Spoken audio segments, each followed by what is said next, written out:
Al-Fatih wa muhammadatan bilisani yang kami hormati Bapak Pani Mikir, Bapak Dewato Pri Nugroho, yang kami hormati Bapak Ketua Takmir Masjid Baitul Izzah, Bapak Dr. Ades Haji Ahmad Jayadi, yang kami muliakan guru kita Bapak Ustadz Dr. Ades Haji Anwar Korban, serta seluruh jamaah yang berbahagia. Puji syukur senantiasa kita panjatkan kepada Allah SWT yang telah memberikan kita nikmat, berbagai macam nikmat, sehingga kita dapat ikuti kajian sama Ramadan yang terselenggara di Masjid Baitul Izzah pada hari ini Sabtu 31 Januari 2026 dengan sehat walafiat. Salawat serta salam marilah senantiasa kita haturkan kepada junjungan kita Nabi Muhammad sallallahu alaihi wasallam yang kita nantikan syafaatnya di yaumul qiyamah. Amin ya rabbal alamin. Bapak Ibu jamaah yang dirahmati Allah, izinkan saya membacakan susunan acara pada malam hari ini. Acara pertama yaitu pembukaan, acara yang kedua yaitu kalam ilahi, acara yang ketiga ada sambutan dari Takmir Masjid Baitul Izzah, lalu ada sambutan dari Bapak Pani Mikir. Lalu acara ini pengajian Som-Som Ramadan bersama Ustaz Dr. Ades Haji Anwar Korban. Lalu ada lain-lain dan yang terakhir penutup. Masuk ke acara pertama yaitu pembukaan. Marilah kita buka agenda kita pada malam hari ini dengan bacaan basmalah bersama-sama. Semoga dengan bacaan basmalah tadi dapat memperlancar agenda kita pada malam hari ini.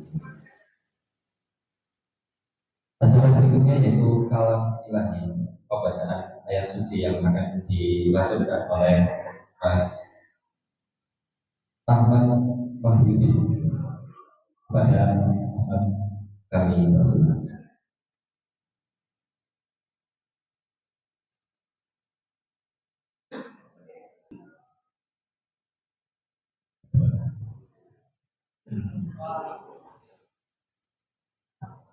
Assalamualaikum warahmatullahi wabarakatuh.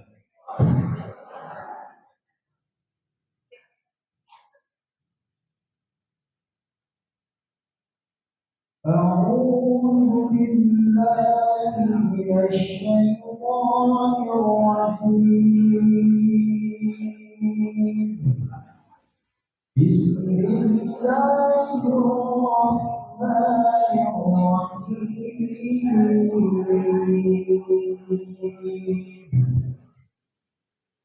يا أيها الذين آمنوا كتب عليكم الصيام كما كتب على الذين من قبلكم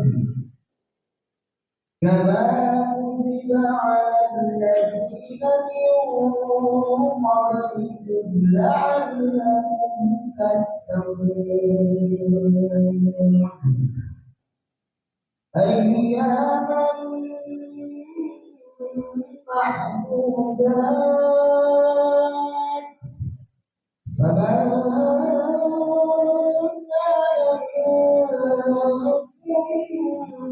مريضا أو على سفر فعدة من أيام أخر وعلى الذين يطيقونه فدية طعام مسكين فمن تطوع خيرا فهو خير له وأن تصوموا خير لكم إن كنتم تعلمون شهر رمضان الذي أنزل فيه القرآن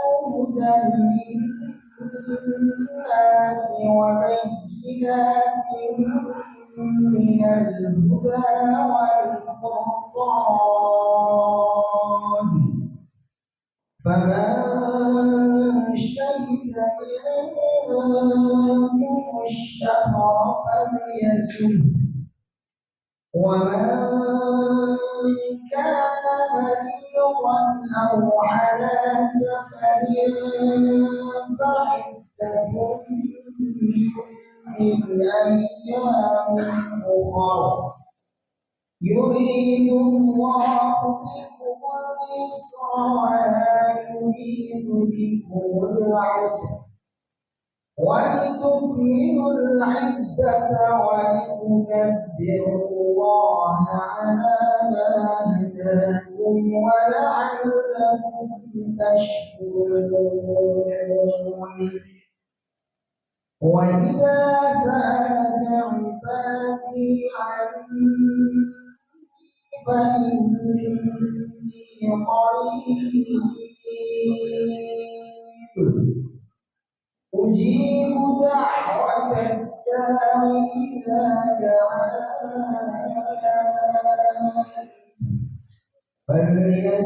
فليستجيبوا لي وليؤمنوا بي لعلهم يرشدون صدق الله العظيم. Assalamualaikum warahmatullahi wabarakatuh.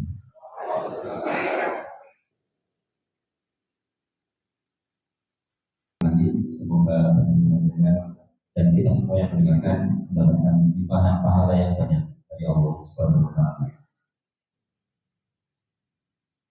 Acara selanjutnya yaitu sambutan dari takmir Masjid Baitul Izan.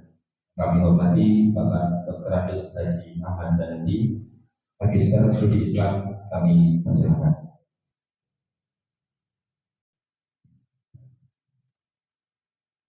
Assalamualaikum warahmatullahi wabarakatuh. Alhamdulillah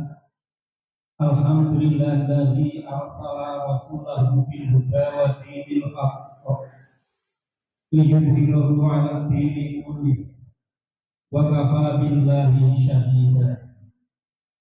Asyhadu an la ilaha illallah wahdahu la syarika lahu wa asyhadu anna Muhammadan 'abduhu wa rasuluhu la nabiyya ba'dahu. Allahumma shalli 'ala Muhammad wa 'ala alihi wa ashabihi ajma'in. Amma ba'du. Rabbi sadri wa yassir li amri wahlul 'uqdatam min lisani yafqahu qawli. Amin. Yang terhormat Bapak Dr. Andes Haji Anwar Muhammad, yang kami hormati para muhir dalam hal ini diwakili Kepala Jabatan Sosial Ibu Dini Melani M. SKM SSE M. Di Gunung Panjang itu begitu lagi panjang sangat. Ugi ingkang menghormati Bapak Lurah Sendanagung, Bapak Raden Heru Prasetyo Wibowo SEMIP. Ingkang menghormati ugi Ketua Pimpinan Cabang Muhammadiyah Minggir dan jajarannya, Bapak Ibu jamaah pengajian Song-Song Ramadan Majlis Baitul Izan. Terlebih dahulu marilah kita memanjatkan puji dan syukur atas kehadiran Allah Subhanahu wa Ta'ala. Pada malam hari ini kita bisa berkumpul di Masjid Baitul Izan ini dalam rangka pengajian Song-Song Ramadan. Salawat dan salam mudah-mudahan tetap tercurah limpahkan kepada Nabiullah Muhammad Sallallahu Alaihi Wasallam, juga kepada keluarganya, para sahabatnya, dan para pengikutnya. Hadirin yang berbahagia, perkenankan kami mewakili takmir Masjid Baitul Izan pertama mengucapkan terima kasih atas kehadiran Bapak Ibu semuanya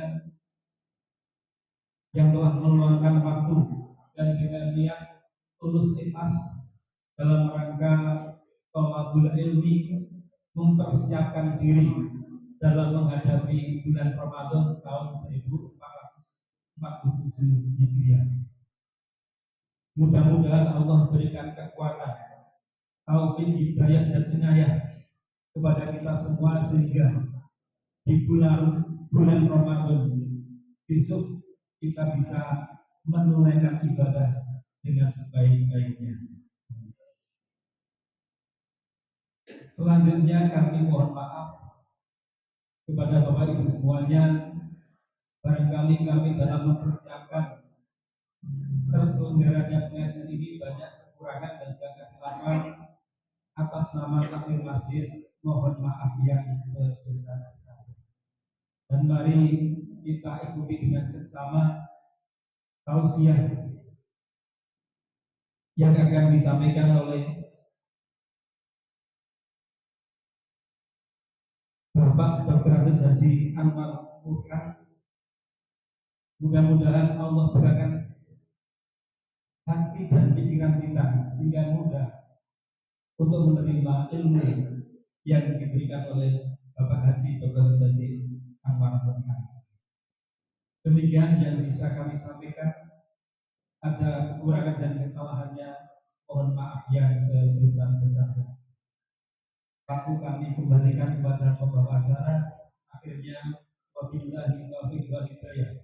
Wassalamualaikum warahmatullahi wabarakatuh. Diucapkan terima kasih kepada Bapak Dr. Andes Haji Ahmad Janadi selaku takmir Masjid Baitul Izan.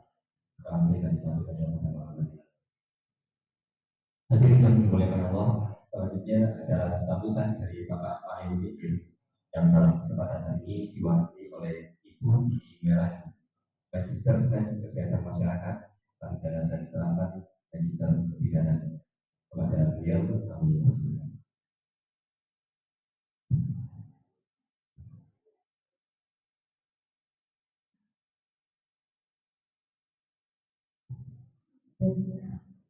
Bismillahirrahmanirrahim. Assalamualaikum warahmatullahi wabarakatuh. Puji syukur kita panjatkan kepada Allah Subhanahu wa taala karena pada malam hari ini kita semua diberikan tempat sehat, tempat sehat, dan kemuliaan Allah Subhanahu wa taala menjadi manusia yang bermanfaat bagi diri kita pribadi, keluarga, dan masyarakat. Tak lupa salawat dan salam kita sampaikan kepada kita Nabi Muhammad Sallallahu Alaihi Wasallam. Semoga telah kembali akhirat mendapatkan sama. Saya Allah hormati Bapak Penceramah, Bapak Dr. Andes Haji Anwar Burhan yang sedianya pada malam hari ini akan membagikan ilmu dan akan menjadi jariah bagi beliau dan kita semua apabila kita menyampaikan lagi ke masyarakat sekitar kita. Saya Allah hormati Bapak saya, Bapak Hadirin, Pendidikan, Ketua PCM Inggil. Saya Allah hormati Bapak saya, Bapak Bang Abdul, Bapak Arden Peru yang bersedia pada malam hari ini bersama kita semua di tengah kesibukan beliau, Bapak Margono. Hari ini kita mencatatkan juga ya Pak. Ya, tak lupa Bapak Ketua Takmir yang dimuliakan oleh Allah, Bapak besok seandainya bersaksi di hadapan Allah, dapat bercerita bahwa panjenengan mampu menjadi ketua takmir masjid di Baitul Izan ini yang membawa umat ke arah kebaikan dan keselamatan. Insya Allah, amin. Bapak Ibu saya Allah hormati, pada malam hari ini Punten sedianya Bapak Panewu akan hadir bersama kita berbarengan dengan acara sehingga bagi-bagi tugas. Nek Mbak ini nek hujan dijauhi soko Depok tengah mikir kalau setiap berangkat itu selalu bilang Bismillahirrahmanirrahim jihad fisabilillah golek sedulur nek pikir. Tadi saya di antar putra saya. Tadi pagi saya sudah ke sini Bapak Ibu, malam ini ke sini lagi. Ngomong-ngomong bolak-balik, pengen boleh sedulur teknik. Kesel dong Bu, senang ya Kak, jumpa ibu senang. Bapak Ibu saya hormati, dengan judul undangan kita menyambut Ramadan. Tak lupa juga saya ingin menyampaikan salam hormat dari Bapak Bupati, Bapak Arda Kuswoyo. Bapak Bupati adalah sekarang menjadi pimpinan tertinggi bagi kita, Bapak Ibu. Beliau sangat antusias sekali memajukan Sleman Baru, harapan baru terkait dengan jalannya halus, terang benderang. Sudah terasa ya Bapak Ibu. Sekarang pikir indah kalau menurut saya. Jalan-jalannya mulai diperhalus. Walaupun ada beberapa yang harus perbaikan, namun ini akan diselesaikan pada masa berikutnya. Nah, sehingga dengan tujuan dari Sleman Baru Harapan Baru, kehadiran panjenengan ini akan membawa kemakmuran kepada umat, terutama bagi umat Islam. Bapak Ibu saya hormati, di dalam Al-Quran ayat surah Fusilat surah ke-40 ayat ke-41 dan 44 menyatakan bahwa Al-Quran adalah sebagai obat. Jadi Al-Quran adalah sebagai obat, namun saat ini Al-Quran sudah mulai ditinggalkan. Kenapa demikian? Karena setiap hari di beberapa pengajian selalu saya tanyakan, hari ini apakah sudah ada yang membaca Al-Quran 1 juz? Angkat tangan. Berarti hanya 1 orang Pak Ketua. Kemudian bagaimana dengan kondisi umat saat ini? Saya diceritani Bapak Ibu. Kemarin kami rapat di kabupaten, angka stunting kita masih tinggi di juara 2, alhamdulillah. Oke. Kemudian Pak Lurah, angka anak putus sekolah di Kapanewon Mikir, alhamdulillah juga juara 2 terendah. Juara 2 tapi terendah Pak Ketua. Kalau angka stunting juara 2 tertinggi Bapak Ibu. Kemudian angka anak putus sekolah juara 2 terendah. Rondo ada titik pulau. Kenapa demikian? Oh ternyata tidak ada korelasi Pak Muhammad antara wong stunting kali putus sekolah nih. Kenapa yang saya sampaikan? Berkali-kali saya sampaikan, Pak Ketua PCM bersama. Ini adalah PR kita bersama. Mengapa? Anak-anak stunting akan menjadi penerus umat di masa yang akan datang. Anak-anak putus sekolah akan menjadi penerus mikir di masa mendatang. Dan pada saat anak-anak itu sudah dewasa, nanti panjenengan semua yang ada di sini sudah menjadi ya. Saya tidak perlu berpanjang lebar, nanti tidak jadi yang sama. Bapak Ketua tampil.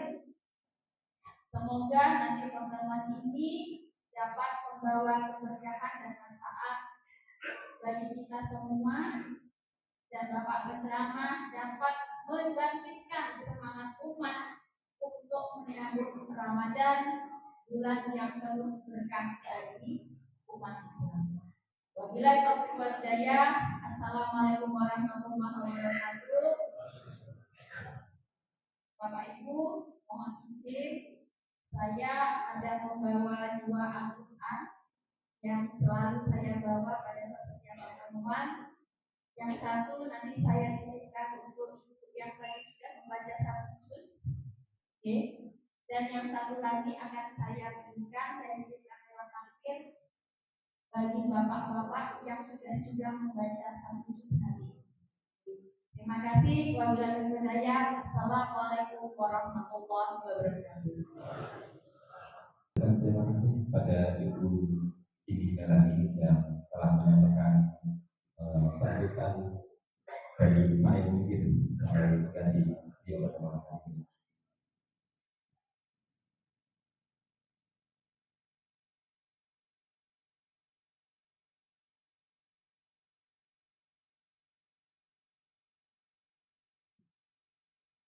Bapak Ibu yang dirahmati oleh Allah, masuklah kita kepada acara inti, yaitu pengajian Song-Song Ramadan yang akan disampaikan oleh guru kita, Bapak Ustaz Dr. Andes Haji Anwar Tuhan.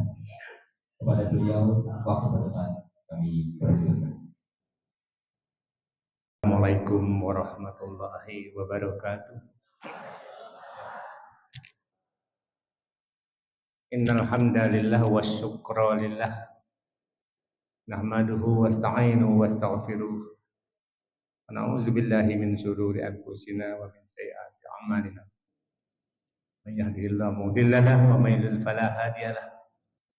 Asyhadu an la ilaha illallah wa asyhadu anna Muhammadan abduhu wa rasuluhu la nabiyya ba'dahu. Allahumma shalli wa sallim wa barik ala Muhammad wa ala alihi wa sahbihi ajma'in. Amma ba'd.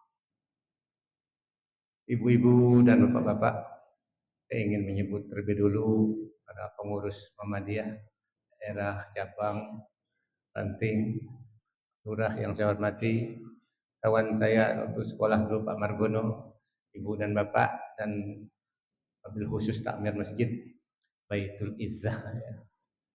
Terlebih dulu kita hendaknya pandai-pandai mendidik diri kita masing-masing agar kita menjadi hamba yang pandai bersyukur. Bersyukur atas nikmat yang Allah berikan kepada kita yang sangat banyak, yang menurut Al-Quran la tuhsuha, tidak mungkin kita dapat menghitungnya. Di antara nikmat yang banyak itu adalah nikmat sehat, nikmat panjang umur, nikmat cukup rezeki, dan terlebih-lebih nikmat iman. Malam ini kita diberi nikmat tambahan, diberi kesempatan untuk bertemu di masjid yang mulia ini, Masjid Baitul Izzah ini. Salawat dan salam mari kita sanjungkan kepada junjungan kita Nabi Allah Muhammad SAW, keluarga beliau, para sahabat beliau, dan para setia beliau, insyaallah termasuk. Ibu dan bapak, saya perkenalkan diri. Itu ada foto saya di depan, kok kaget ibu kok fotonya nom. Foto itu foto saya tahun 2016 itu, jadi 10 tahun yang lalu. Saya perkenalkan diri, saya lahir di perbatasan Sumatera Selatan dan Lampung, ya. Tapi saya sudah berada di Jogja ini sejak lulus SMP tahun 68. Saya sudah di Jogja, sekolah di SPG Muhammadiyah 1 Wirobrajan, lanjutkan di IKIP Karangmalang yang sekarang bernama UN. Lulus saya punya ijazahnya asli, ya. Jadi kalau ini saya hanya cerita nih, ijazah saya asli dulu, ya. Jadi Pak Margono itu adik kelas saya 2 tahun, ya. Saya termasuk mahasiswa yang malas mencatat. Pak Margono itu rajin mencatat dan catatannya rapi, sehingga selalu pinjam catatannya Pak Margono saya. Ibu-ibu dan bapak-bapak, saya tadi tertarik dengan nama masjid ini, Baitul Izzah. Bait itu artinya rumah, dalam arti fisiknya. Dalam bahasa Inggrisnya house. Rumah dalam bahasa yang suasananya dalam bahasa Arab itu sakan, tempat mencari ketentraman. Maka ada kaitan dengan sakinah. Izzah itu artinya kehormatan, kemuliaan, martabat. Ini rumah tempat mencari kemuliaan, mencari martabat. Jadi cocok. Nah, saya kagum dengan takmir masjid yang sudah mengadakan lebih awal ini song-song Ramadan. Ini sejalan dengan perintah Allah bahwa untuk urusan ibadah maka perintahnya adalah segeralah, segera ya. Bergegaslah atau berlarilah. Lalu yang berkaitan dengan ibadah itu berkaitan dengan akhirat, perintah agama itu gitu. Bapak-bapak dan ibu-ibu hafal dalam surah Al-Jumu'ah ayat 9. Bunyinya A'udzubillahi minasyaitonir rajim. Ya ayyuhallazina amanu idza nudiya lis-salati yaumil fas'au ila dzikrillah wa zarul bai' dzalikum khairul lakum in kuntum. Apabila diseru pada hari Jumat itu untuk sholat, maka segera dan tinggalkan jual beli. Yang demikian itu lebih baik bagimu, bagi kamu, apabila kamu mengetahui. Ini dalam konteks pemahaman yang luas ya. Ingat, perintah tentang akhirat itu perintahnya segeralah atau cepat-cepatlah atau berlarilah. Nanti bulan depan bulan Syawal nanti ada wasari'u ila ma'firat. Sama kata dasarnya. Wasari'u itu bergegaslah. Biasanya segeralah, tapi makna dasarnya berlarilah. Jadi untuk urusan akhirat perintahnya berlari. Tapi kata urusan dunia perintahnya bukan berlari, berjalan. Famsu fi manakibiha wa kulu mir rizqiha. Ya. Berjalanlah ke segala penjuru untuk mendapatkan sebagian dari rezeki Allah. Surah yang ibu-ibu baca setiap malam Jumat, ayat 15, surat Al-Mulk. Jadi kalau ritme ini, urusan akhirat berlari, urusan dunia itu berjalan, maka hidup ini tentram, hidup ini selamat, hidup ini aman. Tapi sekarang dibalik, untuk urusan dunia orang berlari. Apa resikonya berlari untuk urusan dunia? Kesandung, jatuh, terjerembab.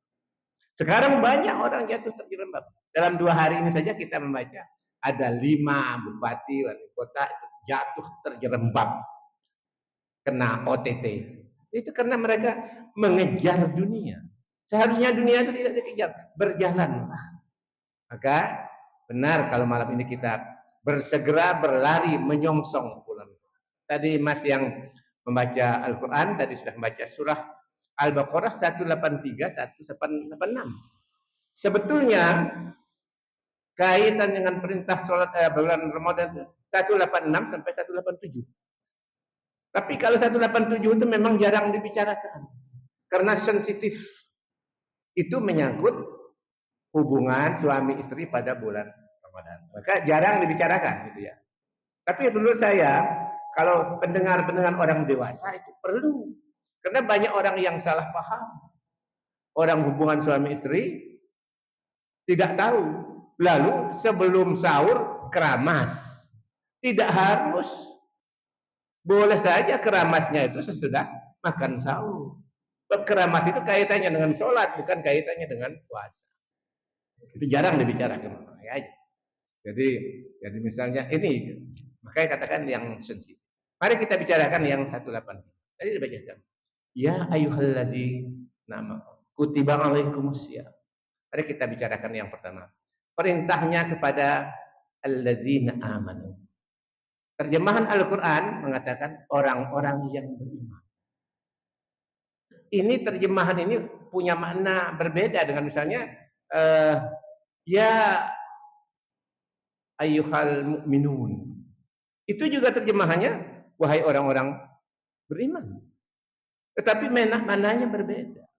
Kalau mukminun itu artinya orang beriman dengan iman yang sudah tinggi, iman yang sudah mantap. Kalau ini tadi alladzina amanu, iman dari segala tingkatan iman. Jadi kalau mukminun itu mesti amanu, tapi amanu belum tentu. Nih, contohnya prakteknya buktinya apa? Perintah puasa. Hari pertama berpuasa. Lalu ke Solo naik kereta api. Sampai di Solo tergoda tengkleng. Nah, lalu dia makan. Alasannya, aku rak musafir. Kan gitu ya. Memang benar musafir. Jarak Jogja Solo itu termasuk kategori musafir. Padahal dalam ayat 184 tadi dikatakan orang yang bepergian dan orang sakit boleh tidak puasa. Kan begitu. Dulu pernah saya punya cerita. Dulu waktu akan membangun Taman Pintar itu dulu, saya ditugasi untuk mencari uang di Kemdikbud zaman dulu. Saya bersama seorang pejabat penting, tidak usah saya sebut namanya. Ketika pagi-pagi dia mengatakan, Pak Anwar, ini kan musafir ya kita di Jakarta, belum puasa itu.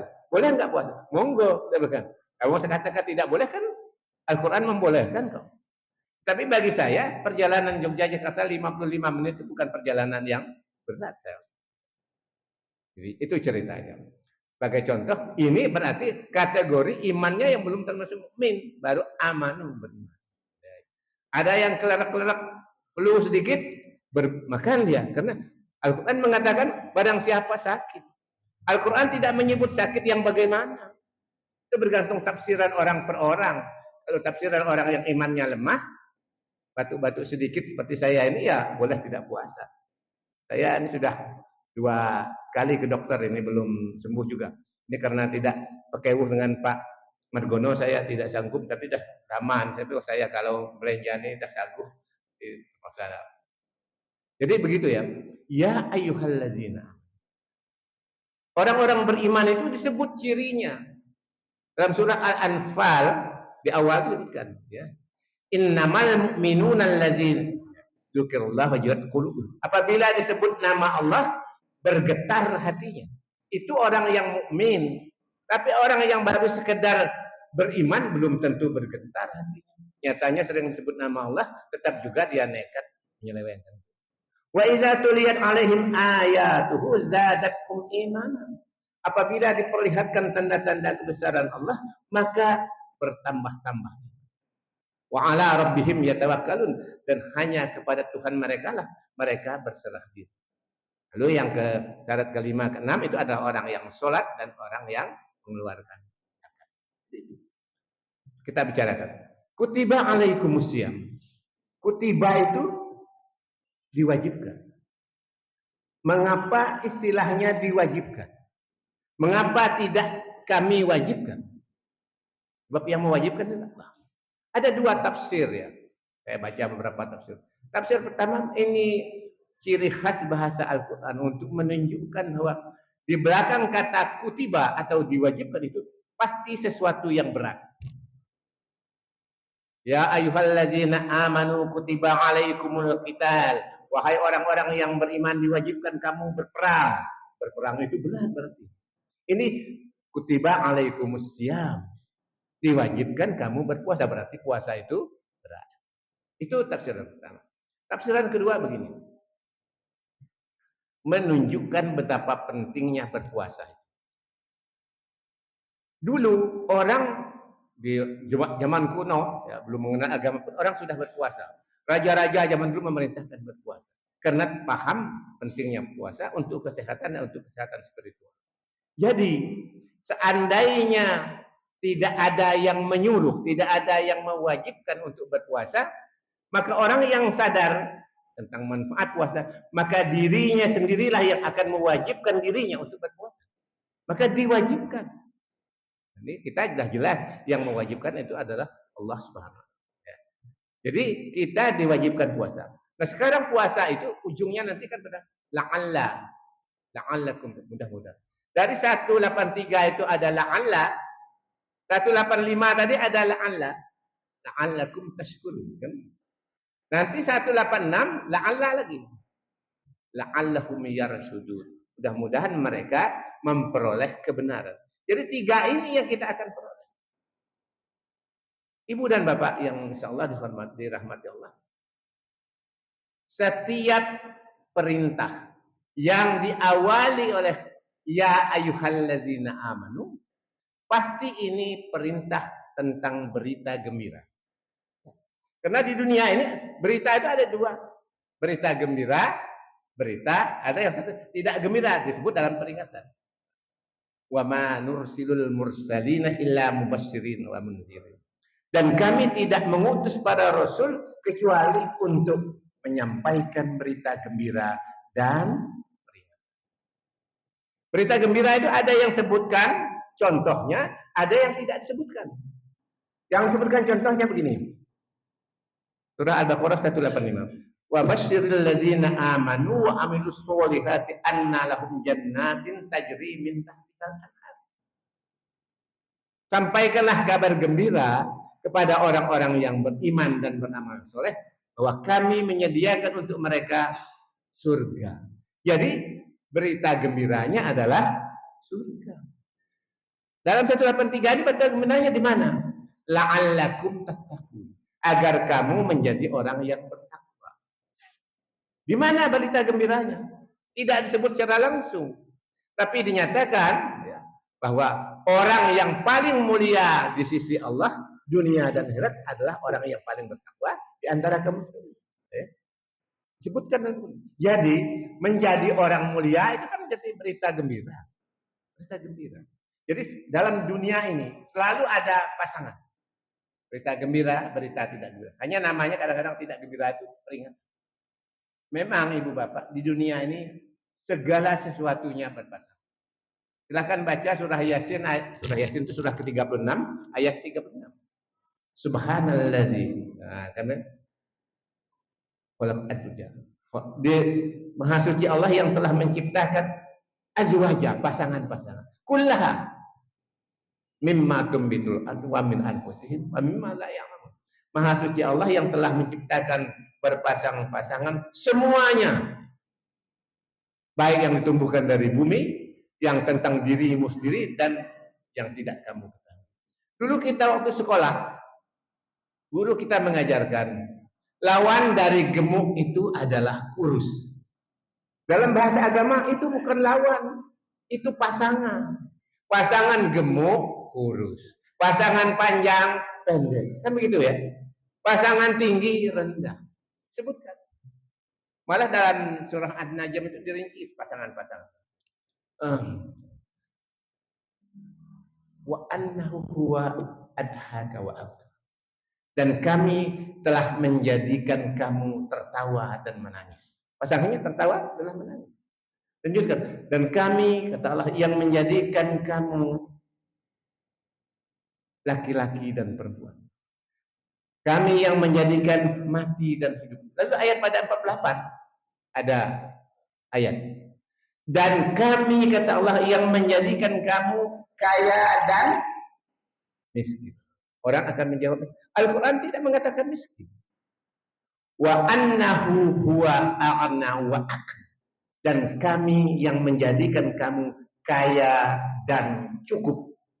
Jadi pasangan kaya itu yang takdir Allah adalah. Jadi Allah tidak menakdirkan orang miskin. Tidak ada. Allah menakdirkan. Buktinya ada. Ada orang yang ketika kecil kaya. Tapi akhir hayatnya dia miskin. Sebaliknya ada yang pada masa kecilnya miskin. Jadi Allah tidak mengartikan. Para mufassir mengartikan miskin itu bukan takdir. Kalau miskin itu ada sesuatu yang tidak pas pada dirinya. Mungkin kurang rajin bekerja, kurang rajin bergaul, ilmunya tidak mau bertambah, keterampilannya itu. Setelah saya baca memahami ini ya, saya teringat dengan kata-katanya Mark Zuckerberg. Yang mudah-mudah tahu Mark Zuckerberg itu orang paling kaya nomor 2 dunia, pemiliknya Facebook, kelahiran 84. Ya, belum lama ini dia di Borobudur itu, orang Indonesia tidak kenal itu Mark Zuckerberg. Lalu ambil kamera, mas aku tolong difoto kayak gimana? Difoto oleh orang paling kaya di dunia. Tapi dia tidak tahu. Baru kamu ngerti nggak yang motret kamu? Enggak, itu Mark Zuckerberg. Mark Zuckerberg itu orang kaya, selalu tampil pakai kaos abu-abu, ya, selalu pakai kaos dan selalu warnanya selalu abu-abu dimanapun. Mark Zuckerberg mengatakan gini, saya kutip dalam bahasa Inggris, begini katanya, ya kaitannya dengan An-Najm 48 tadi. Mark Zuckerberg mengatakan begini, if you born poor, it is not your mistake. Kalau Anda lahir dulu miskin, itu bukan salah Anda. But if you die poor, it's your mistake. Tapi kalau sampai mati kamu kok tetap miskin, itu salahmu sendiri. Tentu ukuran miskin itu bukan ukuran nafsu. Ya. Dalam hadis dikatakan ukurannya itu adalah kalau orang bisa makan teratur, punya tempat tinggal, itu sudah tidak miskin, sudah cukup. Hanya kita karena nafsu mengatakan tangganya punya sepeda motor semua, saya punya sepeda saja, oh aku miskin. Tidak, dalam pandangan Allah secara itu cukup.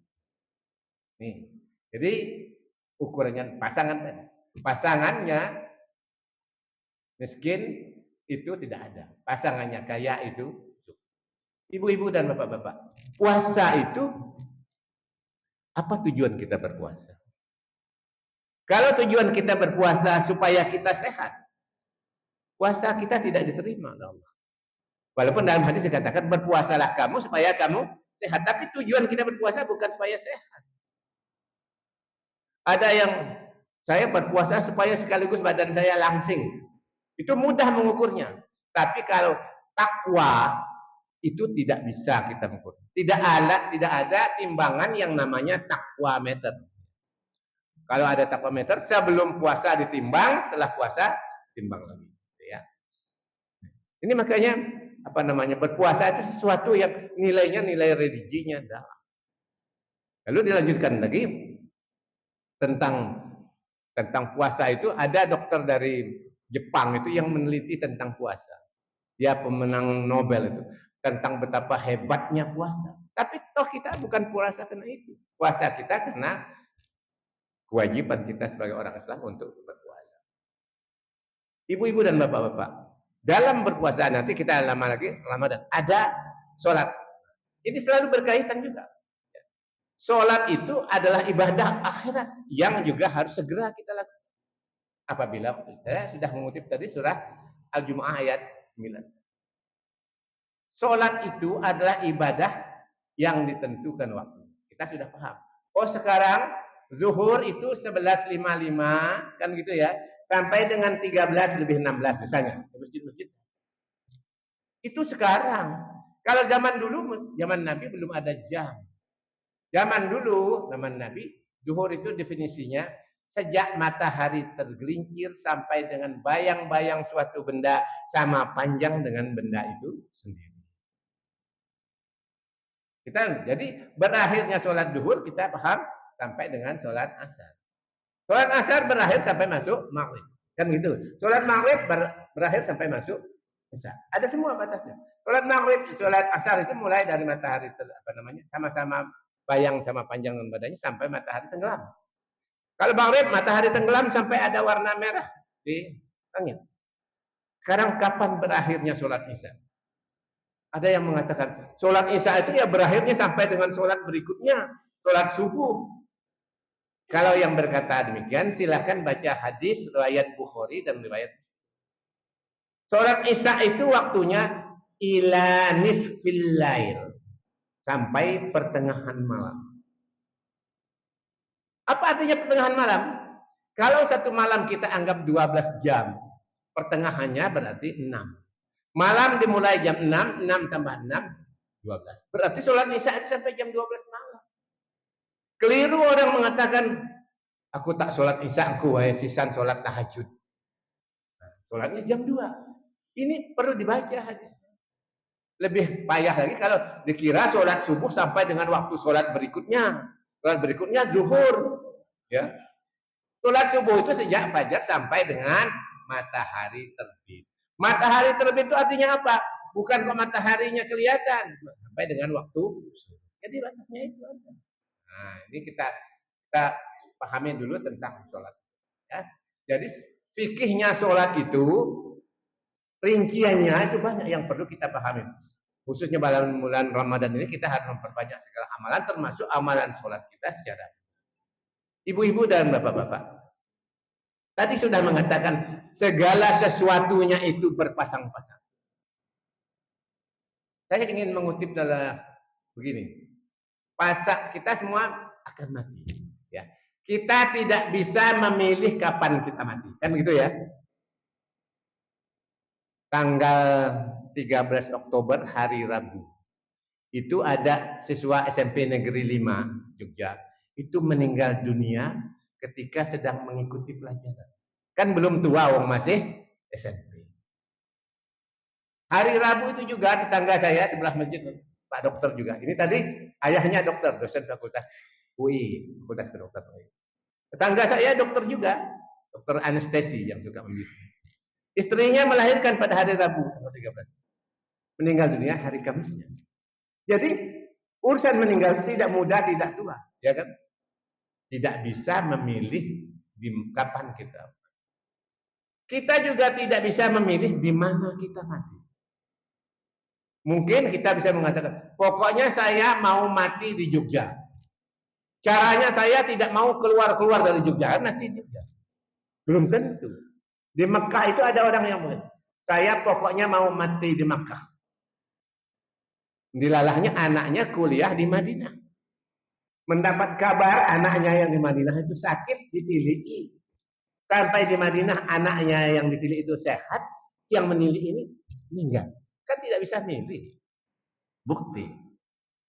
Di pemakaman umum Seyegan itu.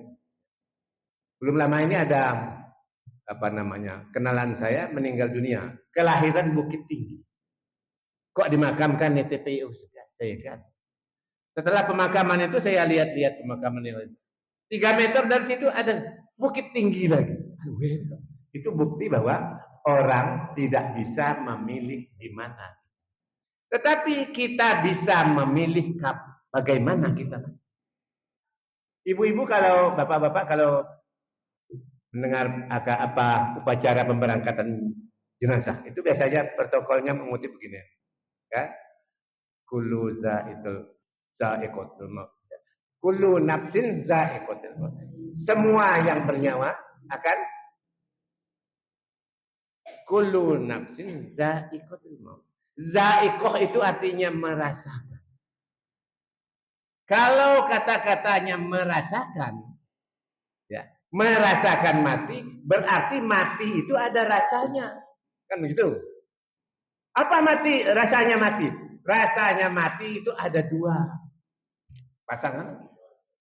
Mati yang manis dalam surah Qaf ayat 19. Sakratul maut. Dari kata sukar. Sukar itu artinya dalam bahasa Arab gula. Diambil alih dalam bahasa Inggris menjadi sugar. Dulu saya punya kawan wartawan mengatakan, ternyata bahasa Arab itu niru bahasa Inggris ya. Sugar jadi sukar. Oh, saya bilang terbalik Anda. Bahasa Inggris itu yang niru bahasa Arab. Ada sebuah buku karangan ilmuwan Inggris namanya, saya lupa nama. Dia menulis sebuah buku berjudul begini, Montgomery Ward. Menulis buku begini, terjemahannya, pengaruh peradaban Islam terhadap Eropa Pertengahan. Disebutkan sana, ratusan kosakata bahasa Inggris itu berasal dari bahasa Arab. Bahkan dalam ilmu astronomi, ya, ilmu perbintangan itu, 80% istilah itu dari bahasa Arab. Pengaruh hanya karena keangkuhan orang-orang Barat saja yang mereka tidak mau mengakui jasa dari Islam terhadap peradaban. Jadi mati itu rasa yang pertama, mati manis, sukar kedua. Yang kedua, dalam Al-Quran juga disebutkan, surah Al-Anfal ayat 94 dikatakan, Umaratil maut.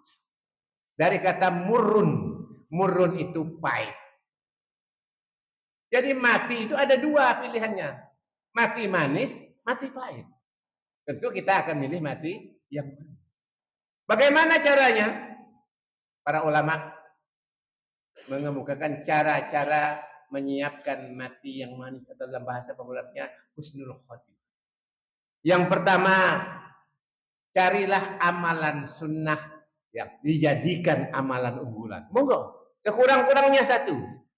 Saya tak jadikan amalan sunnah, saya jadikan amalan unggulan. Saya mau mengaji rutin 1 juz setiap hari atau 1 halaman setiap hari atau 10 ayat.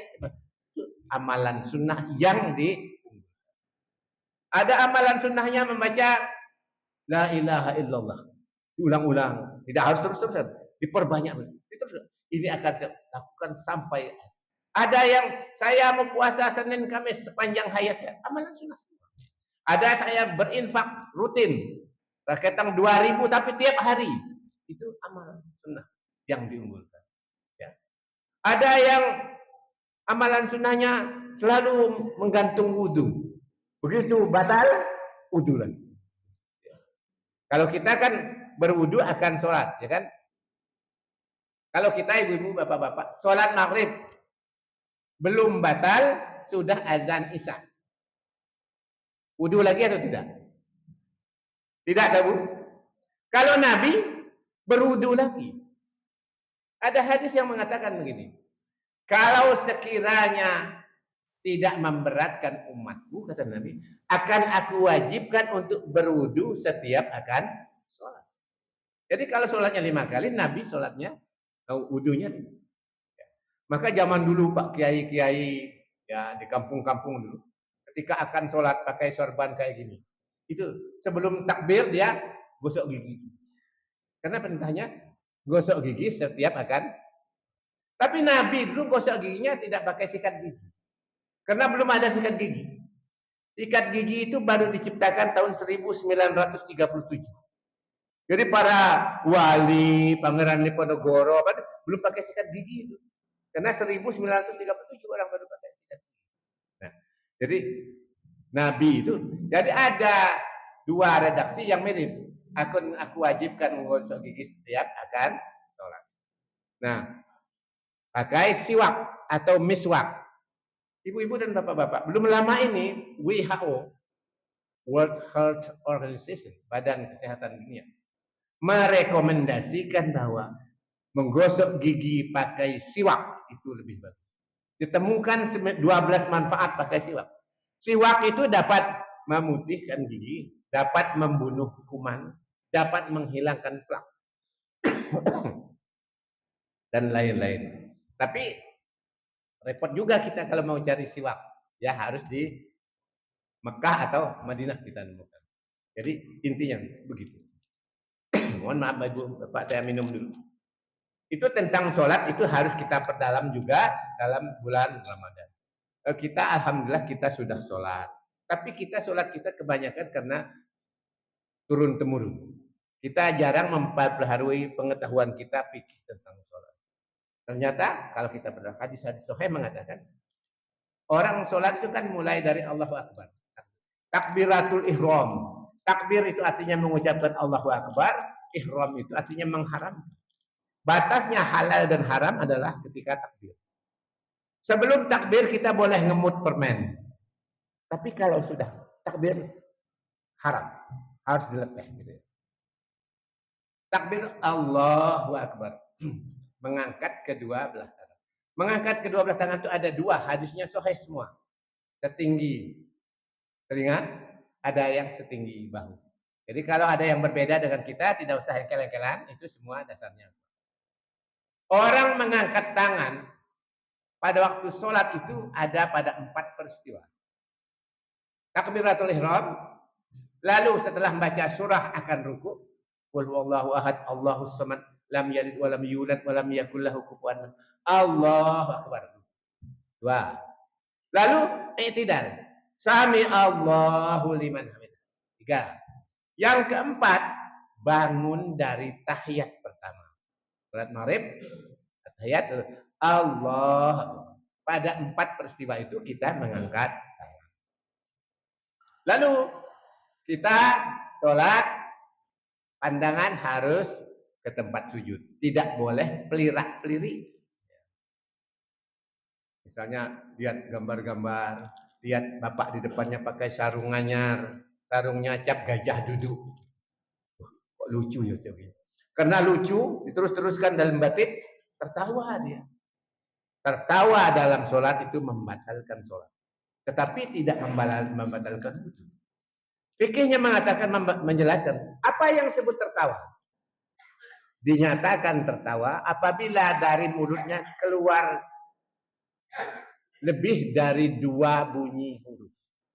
Jadi kalau haha belum tertawa. Tapi kalau hahaha tertawa karena sudah lebih dari 2 huruf. Jadi ya. Yang ketiga yang saya sampaikan, ketika sholat harus menghadapkan wajah ke kiblat. Tidak boleh mengah-mengah. Memalingkan wajah dari kiblat membatalkan sholat. Ada yang tidak sengaja, tapi tidak tahu. Contohnya begini. Ketika sudah berakhir, Assalamualaikum. Mengok dulu. Sudah mengok, baru Assalamualaikum warahmatullahi wabarakatuh. Berarti dia memalingkan wajah sebelum sholatnya selesai. Kan sholat selesai itu kan membaca salam. Yang benar itu Assalamualaikum warahmatullahi wabarakatuh. Baru tak mengok. Jangan mengok dulu, baru batal sholatnya. Ya. Atau sekurang-kurangnya bareng. Dan salam di dalam sholat itu dalam fikihnya hanya Assalamualaikum warahmatullahi. Tidak sampai wabarakatuh. Salam pakai wabarakatuh itu kalau akan ngisi pengajian. Nah, Assalamualaikum warahmatullahi wabarakatuh. Kalau sholat hanya sampai Assalamualaikum warahmatullahi wabarakatuh. Tuh. Jadi hendaknya kita paham, hendaknya kalau salam itu ucapkan salam dulu baru menoleh. Jangan menoleh dulu baru. Ibu-ibu dan bapak-bapak sekalian. Puasa itu sesungguhnya untuk mencegah kita dari perbuatan keji dan mungkar. Contoh perbuatan keji itu misalnya ada keji dan mungkar. Apa bedanya keji dan mungkar? Kalau keji itu berdosa dan dosa itu akan membuat dia malu sendiri. Tidak menyangkut orang lain. Kalau munkar itu yang merugikan dirinya sendiri dan merugikan orang lain. Ya. Korupsi itu mungkar, bukan keji. Karena merugikan dirinya sendiri dan merugikan orang lain. Korupsi itu adalah atau apapun bentuk penyelewengan uang itu mungkar. Itu karena dia meniru perilakunya korun. Dalam pelajaran agama, selain yang dimabuk harta, siapa lagi? Abu Lahab. Ya kan itu? Tabbat yada abi lahabi wa tab. Ya.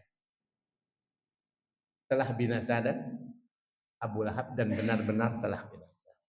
Abu Lahab dalam bahasa Arab bisa berubah menjadi Abi Lahab. Kalau itu dimulai dengan kata depan atau menunjukkan milik.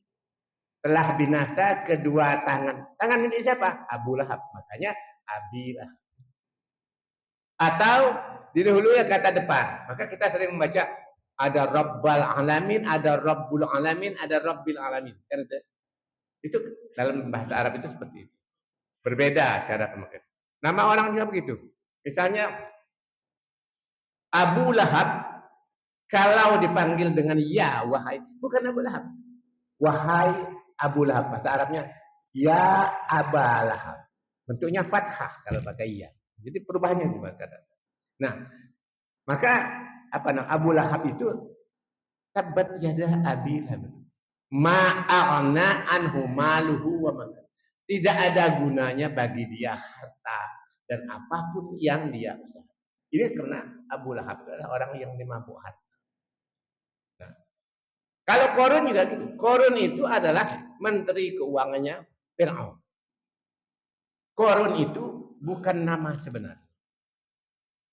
Korun itu dari kata koro. Koro itu nama daerah di Mesir Selatan, tempat tambang emas. Korun memerintahkan Fir'aun memerintahkan orang yang kemudian bernama Korun ini untuk mengelola itu. Jadi Korun itu artinya adalah tiang penyangga. Tiang penyangganya pertambang emas Korun. Korun.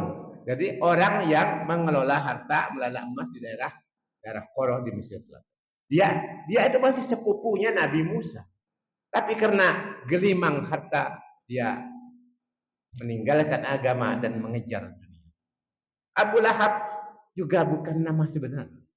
Nama sebenarnya siapa? Abdul Uzza, pamannya Nabi. Para mufassir mengatakan begini.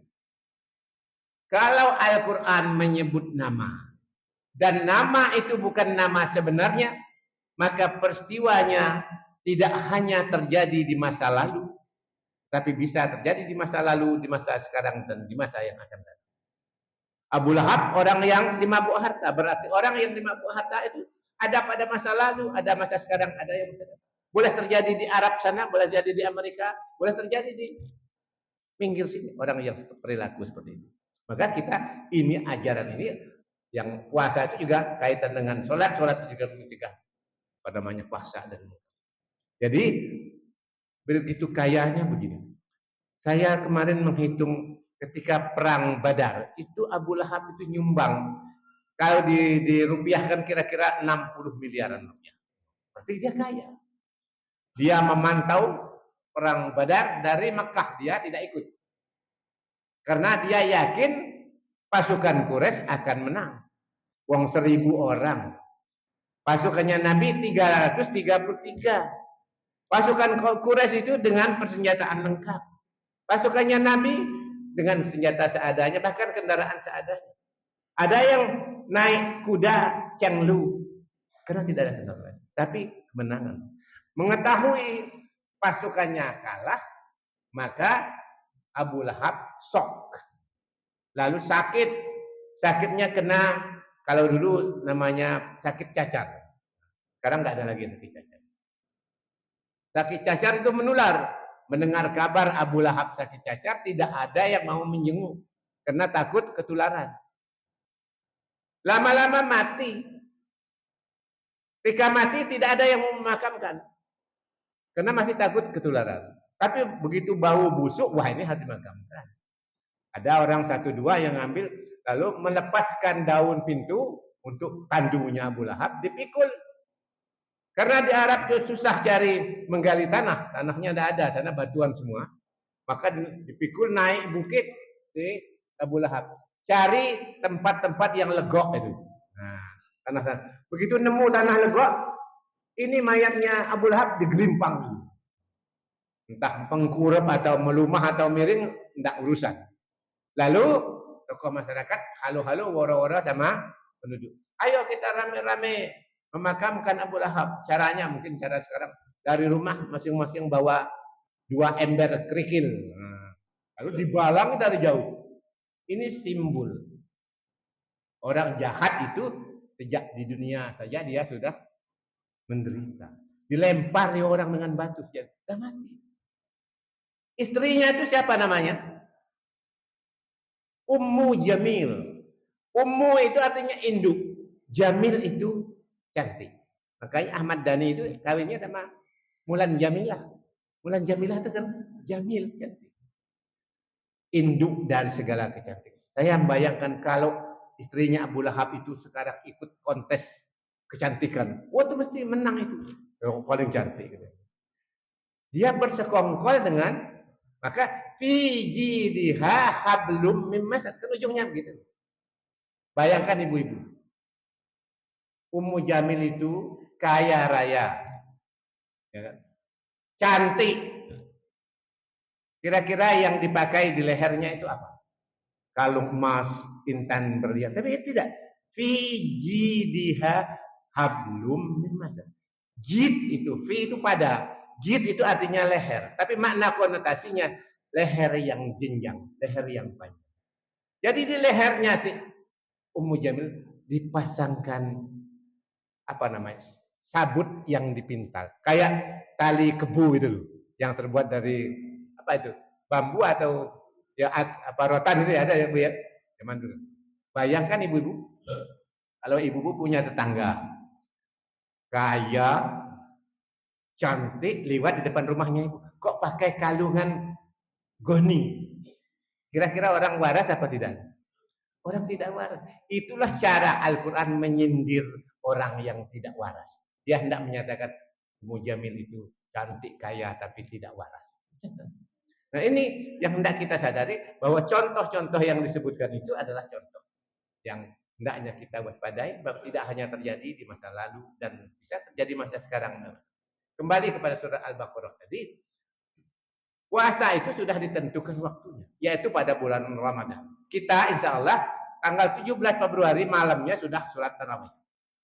18-nya sudah puasa. Nah, bagaimana kita menghadapi puasa? Insya Allah kita kalau yang imannya kuat tidak masalah. Tapi kan allazina amanu tadi. Ndang poso meneh. Nah, orang-orang yang masih kategori belum mukmin, tadi bisa dilihat di kantor-kantor misalnya. Begitu bulan puasa jam 11, dong ngelumpuk di masjid. Tidak tadarus tapi bergelimpangan tiduran. Karena puasa lapar. Lapar itu sebetulnya sebagian besar diciptakan oleh mindsetnya sendiri. Nyatanya kalau tidak puasa, tidak sarapan jam 11 itu belum lemes kok.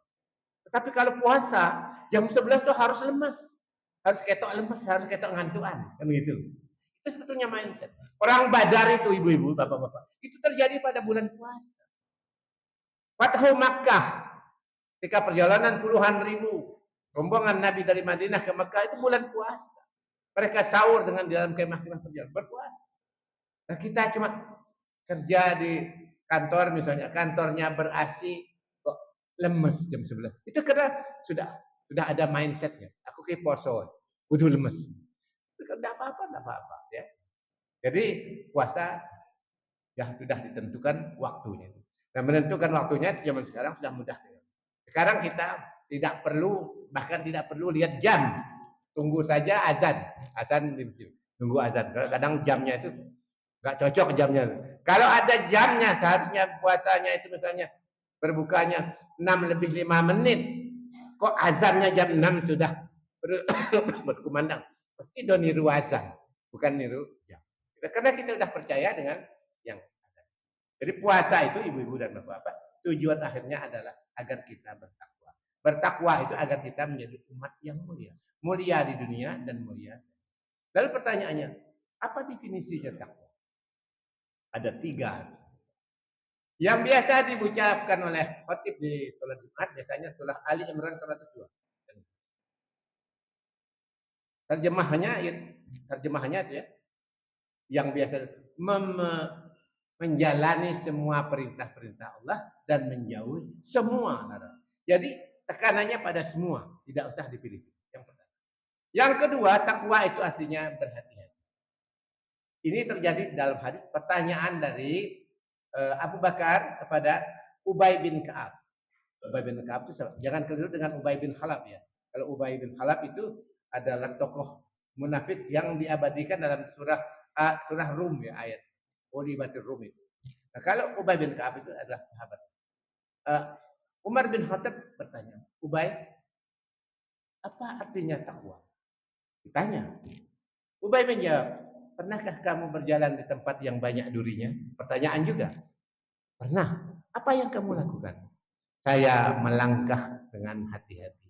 Belum selesai kalimatnya langsung dipotong oleh Allah. Itulah takwa. Takwa itu artinya melangkah dengan berhati-hati.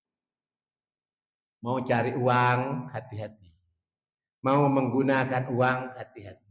Jadi dalam hadis dikatakan, kalau menyangkut uang, pertanyaan di akhirat itu ada 2. Kalau menyangkut umur, pertanyaannya hanya 1. Masa mudamu kamu gunakan untuk apa? Kan gitu. Tapi kalau uang atau harta, bagaimana kamu mencarinya dan bagaimana kamu menggunakannya. Mencarinya halal, tapi digunakan dengan cara tidak halal, ya haram. Atau sebaliknya, ya, mencarinya haram digunakan untuk halal. Korupsi besar-besaran, tak membangun masjid. Masjidnya jadi, orang yang sholat di sana sah-sah saja dapat pahala. Tapi yang membangun masjid itu tidak dapat pahala. Ini tentang membangun masjid. Saya cerita sebentar. Kira-kira 10 hari yang lalu saya ke Gunung Kidul. Ini gara-gara ada berita. Di daerah Gari, Padukuhan Gari di Kapanewon, Wonosari. Itu ada masjid namanya Nurul Huda. Tanahnya itu seluas 405 meter, wakaf dari Muhammadiyah. Lalu datang orang, masjidmu ini katanya kepada Tamir, sudah kuno, sempit, mbok direhab. Saya yang akan membangun. Entah bagaimana, mungkin percaya loh, karena Takmir itu orang apian. Orang baik kan itu kelemahannya 1. Menganggap orang lain juga baik. Percaya dia. Syaratnya kata yang bangun masjid, robohkan dulu masjid ini. Gotong royong merobohkan masjid. Setelah masjidnya roboh, tidak jadi memberi donasi. Nah, orang sak pedukuhan tidak bisa Jumatan. Heboh Pak Lurah, se-Indonesia. Saya datang ke sana hanya sekedar ingin tahu. Kebetulan saya punya tetangga saya itu orang kaya dan dermawan. Ya, saya tidak nyumbang, mengejak orang nyumbang. Gitu, sana lihat kondisi, dengar cerita-cerita tetangga saya yang kaya itu, Pak saya nyumbang 20 juta. Enak saja. Nah, ini untungnya ada hikmahnya. Setelah berita itu viral, banyak orang yang menaruh simpati. Sampai dengan kedatangan saya 10 hari yang lalu itu, lebih dari 10 hari, hari Rabu kayak itu sudah lebih dari 1,2 M terkumpul. Jadi kalau membangun masjid, insya Allah kalau masjidnya itu diusahakan dengan sungguh-sungguh tidak akan mangkrak. Ini cerita. Jadi masjid itu begitu. Nah dalam puasa ini nanti kita yakin masjid akan lebih penuh. Maka kesempatan kepada Pak Amir dan yang lain untuk membina umat dalam bulan puasa itu. Agar alimnya itu tidak hanya bulan puasa. Puncak alimnya orang Islam itu pada bulan puasa. Yang jarang sedekah pada bulan puasa sedekah. Ya. Yang jarang sholat sunnah tahajud taraweh. Ya. Jadi apa sunnahnya dilakukan. Tapi hendaknya itu dipertahankan sampai dengan hingga di ujungnya di bulan Syawal nanti orang wasari'u ila maghfiratim mir rabbikum. Berlarilah kamu atas ampunan Allah dan surganya. Jadi orang masuk surga itu karena ampunan Allah. Bukan karena ibadah. Ibadah itu cara Allah memberi ampunan. Kalau orang masuk surga karena ibadah, masih kita berlogika saja. Umur manusia itu kata Nabi antara 60 sampai 70. Hanya sedikit yang dilebihkan. Saya termasuk yang sedikit. Kalau orang umurnya 70, mulai rajin beribadah, mulai balik, katakanlah 15 tahun. 15 tahun sampai 70 tahun berarti 55 tahun. 55 tahun dia taat ibadah, pokoknya pol. Kalau dia masuk surga karena ibadah, berarti dia masuk surga hanya 55 tahun. Kan begitu? Kalau padahal masuk surga tidak hanya 55 tahun. Tidak 550, tidak 5.500. Tapi abadi. Jadi orang masuk surga itu karena ampunan Allah. Maka kita begitu selesai sholat, kok tidak diucapkan harusnya selesai mengerjakan pekerjaan yang positif itu alhamdulillah. Pekerjaan selesai alhamdulillah. Setelah salam kok tidak alhamdulillah, astagfirullah. Kan begitu. Mengapa astagfirullah? Karena kalau sholat saya tadi ada kurangnya, mohon ampun kepada Allah. Astagfirullah. Maka banyak-banyaklah kita istighfar. Mungkin saya pernah ceritakan, tapi bagi yang belum mendengar saya akan cerita lagi. Dahulu ya di Baghdad itu ada ulama besar. Sampai jam berapa saya ingatkan Pak? Sudah habis waktunya Pak. Saya satu tema ini saja.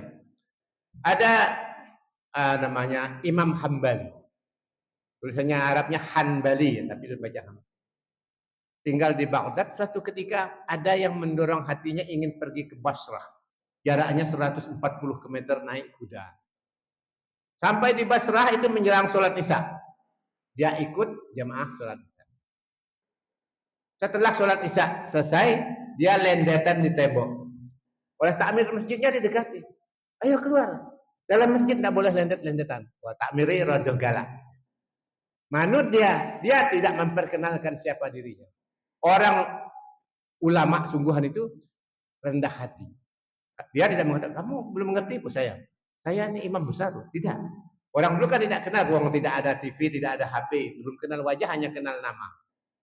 Diusir dari dalam masjid, dia lendetan di emperan masjid. Diusir lagi. Lalu dia ngeloyor pergi lewat toko roti. Dia kena lapar, makan roti di sana. Sambil nunggoni orang membuat roti. Dia heran dengan perilakunya tukang roti. Selalu mengucapkan astagfirullah. Memecah telur, astagfirullah. Ngocok telur, astagfirullah. Mengaduknya dengan tepung, astagfirullah.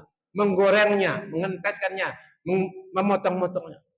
Lalu Imam Hambali bertanya, sudah sejak kapan kamu punya kebiasaan seperti ini?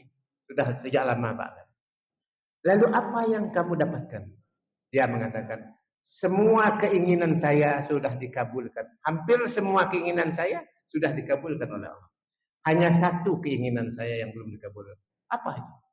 Saya ingin sekali bertemu dengan ulama yang bernama Imam Hambali. Padahal di depannya itu adalah Imam Hambali.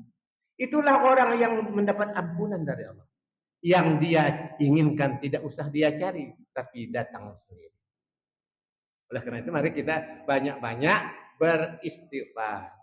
Di lampu merah itu tenimbang ngelamun, astagfirullahaladzim. Yang suka jalan pagi tinimbang tuh wagak, astagfirullah, astagfirullah. Insya Allah kita dimasukkan orang yang diampuni oleh Allah SWT. Jam berapa Pak? Cukup ya? Mungkin ada satu atau dua pertanyaan ya. Kalau tidak ya intinya mari kita siapkan diri kita menyongsong bulan Ramadan. Kita di akhir Ramadan biasanya berdoa, ya Allah berilah aku kesempatan untuk menjumpai bulan Ramadan tahun yang akan datang. Doa kita tahun yang lalu insya Allah dikabulkan oleh Allah. Tidak ada jaminan sama sekali bagi kita bahwa bulan puasa tahun ini adalah bulan puasa tahun yang akan datang. Boleh jadi ini adalah puasa terakhir dalam hidup kita. Ketika orang haji, ketika akan namanya umroh, sedang orang umroh ketika dia keliling tawaf wada. Tawaf wada itu salah satu doanya begini. Ya Allah, janganlah engkau jadikan tawaf ini adalah tawaf terakhir bagiku. Tetapi jika kau tetapkan juga ini sebagai tawaf terakhir bagiku, masukkanlah aku ke dalam surga. Doa ini bisa kita pindahkan ke puasa. Ya Allah ya Tuhanku, janganlah engkau jadikan puasa tahun ini sebagai puasa terakhir bagiku. Tetapi jika kau tetapkan juga sebagai puasa terakhir bagiku, masukkanlah aku ke dalam surga. Mudah-mudahan kita diberi kekuatan dan kelancaran, diberi kesehatan yang baik sehingga kita dapat melaksanakan ibadah puasa sesuai dengan tuntunan sehingga kita dikategorikan Allah sebagai orang-orang yang bertakwa yang akan mendapat kemuliaan sejak di dunia. Marilah kita akhiri bersama-sama dengan berdoa. Bismillahirrahmanirrahim. Hamdas syakirin, hamdan na'imin, hamdan yuwafi ni'amah wa yukifu mazid. Ya Rabbana lakal hamdu kama yanbaghi li jalalika wa azimi sultan. Allahumma ghafir muslimin wal muslimat wal mu'minin wal mu'minat al ahya'i minhum wal amwat. Innaka sami'un qaribun mujibud da'wat wa yaqdiyal hajat. Rabbana zalamna anfusana wa illam taghfir lana wa tarhamna lanakunanna minal khasirin. Rabbana la tuzigh qulubana ba'da idh hadaitana wa hab lana min ladunka rahmah innaka antal wahhab. Ya Allah ya Tuhan kami, alangkah besarnya rasa syukur kami atas nikmat yang telah Engkau anugerahkan kepada kami. Engkau telah menganugerahkan nikmat sehat, nikmat panjang umur, nikmat cukup rezeki, nikmat keluarga yang bahagia, nikmat anak-anak yang dan terlebih-lebih nikmat iman. Oleh karena itu ya Allah kami sungguh-sungguh memohon kepadamu. Sudilah kiranya Engkau menambah-nambahkan nikmat-Mu itu kepada kami. Masukkanlah kami ke dalam golongan hamba-Mu yang pandai bersyukur.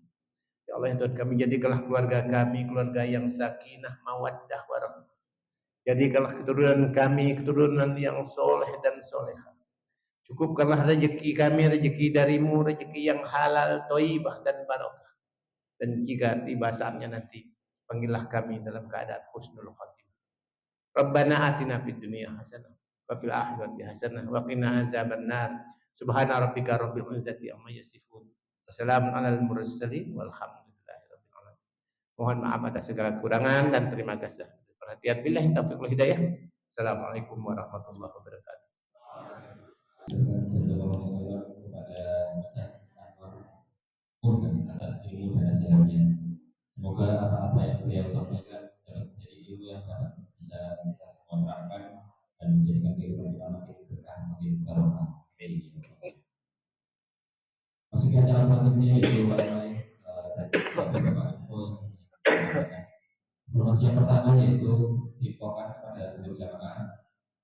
Besok pagi insya Allah akan diselenggarakan pengajian rutin Ahad Wahid di pimpinan cabang Muhammadiyah Mikir di komplek SMP Form 1 Mikir.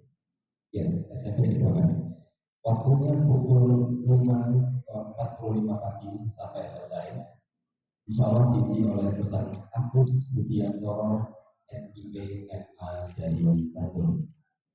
Insya Allah bisa juga akan diselenggarakan bagi keseluruhan gratis juga pemeriksaan kesehatan gratis. Bagi Bapak Ibu yang berkenan untuk hadir, maka besok bisa dikawal kesehatan tersebut. Informasi yang kedua, alhamdulillah perolehan infak pada malam hari ini sebanyak Rp975.000. Ucapkan jazakumullah khairan katsiran kepada Bapak Ibu semuanya. Semoga harta yang telah diinfakkan dapat mendapatkan balasan kebaikan yang banyak dari Allah SWT. Tiba kita pada acara terakhir yaitu penutup. Marilah kita tutup acara kajian pada malam hari ini dengan membaca hamdalah bersama-sama. Terima kasih. Saya selaku pembawa acara mohon maaf apabila ada tutur kata yang kurang berkenan. Mari kita tutup. Wassalamualaikum warahmatullahi wabarakatuh. Silakan untuk masuk menjadi anggota dari ini. Ada ibu siapa tadi? Ada itu semua. Silakan melakukan yang dimaksud.